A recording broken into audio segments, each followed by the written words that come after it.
नमस्कार प्यारे साथियों, स्वागत है आप सभी लोगों का मैथ्स पे विशाल भारती सर में। तो आज का वीडियो देखिए क्या है, बहुत इंपॉर्टेंट है। कई सारे बच्चों ने यहाँ पर बहुत ही धन्यवाद दिया है वीडियो के लिए। सर डालते रहिएगा, बिल्कुल आपका प्यार इस तरह बना रहेगा तो वीडियो ज़रूर डेली आएगा।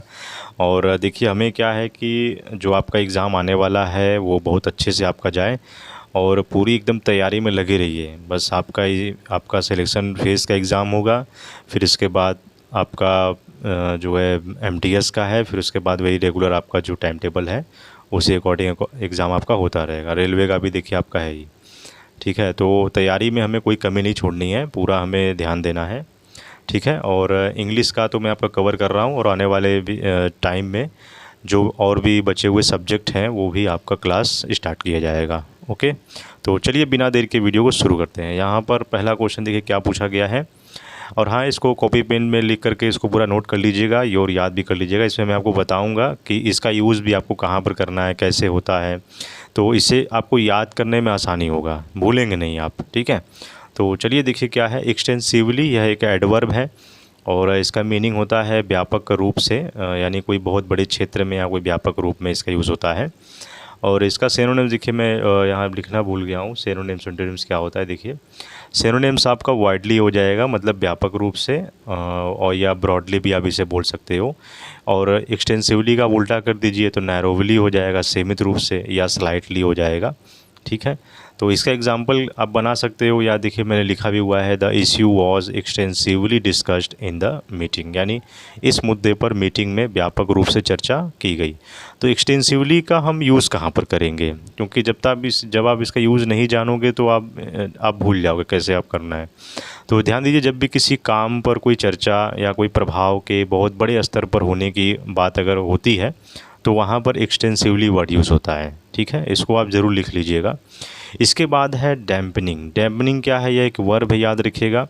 और इसका मीनिंग क्या है, मेकिंग समथिंग लेस स्ट्रॉन्ग और लेस एक्टिव, यानी कमज़ोर करना या कम कर देना, यानी किसी चीज़ को कमज़ोर या कम या सक्रिय करना भी हम इसे कहते हैं डैम्पनिंग। तो इसका सिनोनिम्स क्या है, वीकनिंग हो जाएगा, रिड्यूसिंग हो जाएगा, इसका उल्टा कर दीजिए स्ट्रेंथनिंग हो जाएगा, बूस्टिंग हो जाएगा, ठीक है। एग्जाम्पल है, continuous rain is dampening the mood off tourist, यानी लगातार बारिश पर्यटकों के मूड को ख़राब कर रही है, ठीक है। तो डैम्पनिंग वर्ड इस प्रकार आप यूज़ कर सकते हो। और इसका यूज़ कहाँ पर होता है, जब किसी कोई उत्साह हो या प्रभाव या ताकत को कम करने की बात हो, तब हम इसका डैम्पनिंग वर्ड यूज़ करते हैं, ठीक है। इसके बाद है रीफ्रेन। रीफ्रेन या वर्ब है, मीनिंग है to stop yourself from doing something. तो इसका मीनिंग होता है हिंदी बचना या खुद को रोकना, है ना, या खुद को किसी काम से रोकना, जिसे हम रीफ्रेन कहते हैं, ठीक है। इसका सिनोनिम्स है एब्स्टेन या डिजिस्ट हो जाएगा, और इसका उल्टा कर दीजिए एंटोनिम्स हो जाएगा इंडल्ज या कॉन्टिन्यू, ठीक है। और इसका एग्जाम्पल है, student should refrain from making noise in the library, यानी छात्रों को लाइब्रेरी में शोर करने से बचना चाहिए। तो रिफ्रेन मीन्स बचना ही होता है, ठीक है। इसका यूज़ कहाँ पर होता है, जब किसी गलत या अनुचित काम को न करने की सलाह दी जाए तब हम इसका प्रयोग करते हैं रिफ्रेन का, ठीक है। इसके बाद है एक्स्ट्रावेजेंट। एक्स्ट्रावेजेंट क्या है देखिए, या इसे हम, हाँ, यह एक एडजेक्टिव है, याद रखिएगा एक्स्ट्रावेजेंट। क्या है इसका मीनिंग, स्पेंडिंग और कॉस्टिंग मोर दैन नेसेसरी, यानी फिजूल खर्ची या अत्यधिक खर्चीला जिसे हम कहते हैं, ठीक है। और इसका सिनोनिम्स है लेविश या वास्टफुल, ठीक है। एंटोनिम्स है फ्रूगल या इकोनॉमिकल। एग्जाम्पल है, he avoided extravagant spending after losing his job, यानी जब किसी व्यक्ति के ज़्यादा खर्च करने की आदत के बारे में बात करनी हो तब इसका हम प्रयोग करते हैं, ठीक है। इसके बाद है डिस्करेज। डिस्करेज एक वर्ब है, याद रखिएगा।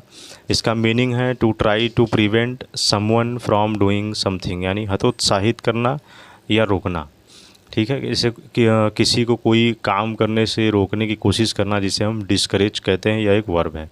सिनोनिम्स क्या है इसका, डेटर, या जिसे हम डिस्यूड भी हम कहते हैं, इसका उल्टा हो जाएगा एंटोनिम्स इनकरेज या मोटिवेट। एग्जाम्पल है, स्ट्रिक्ट फाइन्स में डिस्करेज केयरलेस ड्राइविंग, यानी कड़े जुर्माने लापरवाही से गाड़ी चलाने को रोक सकते हैं। इसका यूज़ कहाँ पर होता है? जब किसी गलत काम को रोकने या हतोत्साहित करने की बात हो तब इसका हम प्रयोग करते हैं। इसके बाद है डिप्रिसिएशन या डिप्रिसिएटेड, हम इसे बोलेंगे। यह एक वर्ब है, मीनिंग है लॉस्ट वैल्यू ओवर टाइम, यानी मूल्य घट गया, यानी समय के साथ मूल्य कम होना, हम इसे डिप्रिसिएटेड कहते हैं।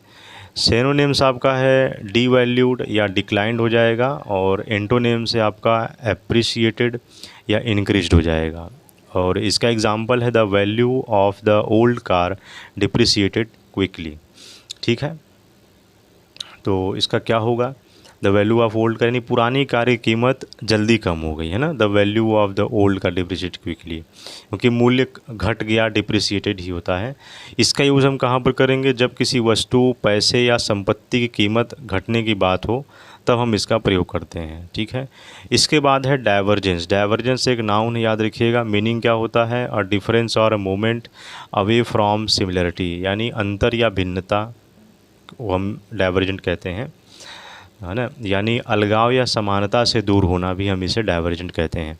सिनोनिम्स क्या होगा इसका? डिफरेंस हो जाएगा, डिस्पैरिटी हो जाएगी। ठीक है, इसका उल्टा कर दीजिए एंटोनिम्स, कन्वर्जेंस होगा या सिमिलरिटी हो जाएगा। एग्जाम्पल क्या है? There is a clear divergence between their views. Okay, यानी इसका मतलब क्या है कि उनके विचारों में स्पष्ट अंतर है। There is a clear convergence between divergence. ठीक है, तो इसका यूज़ कहाँ पर करेंगे? कि जब दो लोग विचारों या चीज़ों में अंतर बताना हो तो हम इसका प्रयोग करते हैं। ठीक है, इसके बाद है 18 है सस्टेनेबल, या एक एडजेक्टिव है, याद रखिएगा। मीनिंग हो जाएगा able to continue for a long time, यानी लंबे समय तक चलने या योग्य, टिकाऊ जिसे हम कहते हैं सस्टेनेबल। ठीक है, यह एडजेक्टिव है, याद रखिएगा। सिनोनिम्स है विएबल या मेंटेनेबल, इसका उल्टा कर दीजिए एंटोनिम्स, अनसस्टेनेबल या इम्प्रैक्टिकल हो जाएगा। एग्जाम्पल है the village adopted a sustainable method of farming, यानी गांव ने खेती का एक टिकाऊ तरीका अपनाया, है ना, सस्टेनेबल तरीका अपनाया।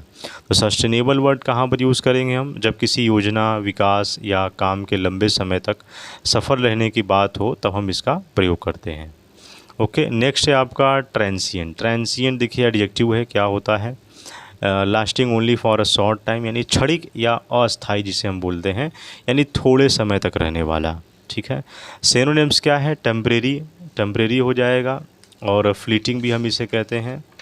एंटोनिम्स है परमानेंट या लास्टिंग, हम इसे कहेंगे। और एग्जाम्पल हो जाएगा his anger was transient and soon disappeared, यानी इसका मतलब क्या हुआ कि his anger was transient and soon disappeared, यानी उसका गुस्सा थोड़े समय के लिए था और जल्दी ख़त्म हो गया। इसका यूज़ हम कहाँ पर करेंगे? जब किसी चीज़ के थोड़े समय तक रहने की बात यहाँ पर।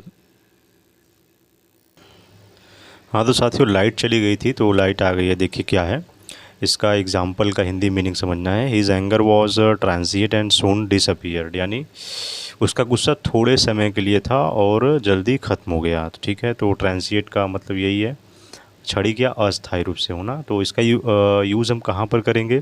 कि जब किसी चीज़ के थोड़े समय तक रहने की बात करनी हो तब हम इसका प्रयोग करते हैं। इसके बाद देखिए वोलेटिलिटी क्या है? वोलेटिलिटी बहुत इंपॉर्टेंट है, कई बार एग्ज़ाम में ये पूछा गया है। वोलेटिलिटी यह एक नाउन है, याद रखिएगा। इसका मतलब है यहाँ पर अस्थिरता या अचानक उतार चढ़ाव, the quality of changing suddenly and unpredictably, यानी अचानक और तेज़ी से बदलने की स्थिति। तो इसका सिनोनिम्स क्या है? इंस्टेबिलिटी है या अनप्रिडिक्टेबिलिटी है। इसका उल्टा कर दीजिए एंटोनिम्स, स्टेबिलिटी हो जाएगा या स्टेडीनेस हो जाएगा, स्टेडीनेस। ओके, एग्जाम्पल है market volatility made in investors nervous, यानी जो बाज़ार की अस्थिरता ने निवेशकों को चिंतित कर दिया। तो इस प्रकार यहाँ पर वोलेटिलिटी का वर्ड यूज़ हो सकता है। इसके बाद यहाँ पर इसका यूज़ हम कहाँ पर करेंगे? कि जब बाज़ार, कोई मौसम या किसी स्थिति में तेज़ी से बदलाव हो रहे हों तब हम इसका प्रयोग कर सकते हैं। ठीक है, तो ये था हमारा आज का वोकैब। आई होप आपको समझ में आया होगा, इसको पूरा नोट डाउन कर लीजिएगा और कहीं कोई डाउट होगा तो ज़रूर पूछ लीजिएगा कमेंट बॉक्स में, और टेलीग्राम पर जुड़ना ना भूलिएगा। अब कई सारे बच्चे यहाँ पर पूछते हैं कि सर इस बुक का नाम बताइए क्या है, तो मैं आपको पहले भी बता चुका हूँ कि यह किसी बुक का नहीं है।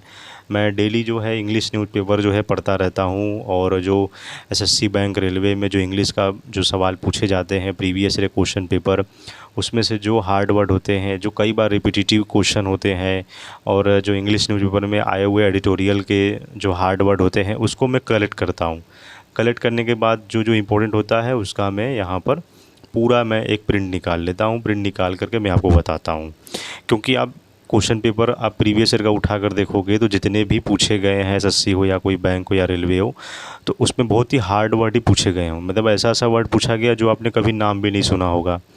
तो मैंने सोचा कि भाई ये एसएससी वाले कहाँ से पेपर बना रहे हैं, सिनोनिम्स एंटोनिम्स कहाँ से दे रहे हैं, क्योंकि बार बार वही रिपीटिटिव तो होता नहीं है, हमेशा न्यू ही मिलता है। तो मैंने देखा कि हाँ, ये जो बच्चे इंग्लिश न्यूज़पेपर पढ़ते हैं उनको आइडिया लग जाता है। तो मैंने देखा कि हाँ, ज़्यादातर जो एडिटोरियल के जो टॉपिक होते हैं वहाँ से वो सब पिक करते हैं। तो मैंने वहाँ से सब कुछ मैंने कलेक्ट करता हूँ और फिर मैं आपको बताता हूँ, ताकि एग्ज़ाम में कोई प्रॉब्लम ना हो। और डेली ये देखिए आपका चलता रहेगा, ठीक है। ये आप चाहे कोई एग्ज़ाम की तैयारी करें या ना करें, अगर आप अपने आप को कम्युनिकेशन स्किल आप अपना बेटर करना चाहते हो, इंग्लिश सीखना चाहते हो, तो आपको ज़रूर यह वीडियो देखनी चाहिए, क्योंकि यह केवल एग्ज़ाम पर्सपेक्टिव के लिए नहीं, यह वोकैबुलरी सभी लोगों के लिए इम्पोर्टेंट है। चाहे किसी भी एज का कोई भी हो, यह वीडियो ज़रूर देख सकता है, क्योंकि वर्ड मीनिंग आपको याद रहेगा, वोकैब आपका क्लियर रहेगा, तो आप उसका यूज़ कर सकते हो। थोड़ा बहुत इंग्लिश में आप बोल सकते हो। अगर कोई वर्ड ये बोल भी दिया तो आप उसको समझ सकते हो, हाँ क्या मीनिंग होता है इसका, कहाँ पर यूज़ कर सकते हैं। तो बहुत इसके अलग अलग बेनिफिट आपको होंगे। तो डेली आपको यह तैयार करना है, लिखना है, नोट करना है, रिवाइज़ करना है। ओके, और कहीं कोई डाउट होगा तो ज़रूर आप मुझसे पूछ लीजिएगा, मैं तो अवेलेबल हूँ, ठीक है। और चैनल पर नए हैं तो सब्सक्राइब जरूर कर लीजिएगा, और अपने फ्रेंड्स को ज़रूर शेयर कर दीजिएगा। तो ठीक है प्यारे साथियों, मिलते हैं आपसे नेक्स्ट वीडियो में। जय हिंद, जय भारत।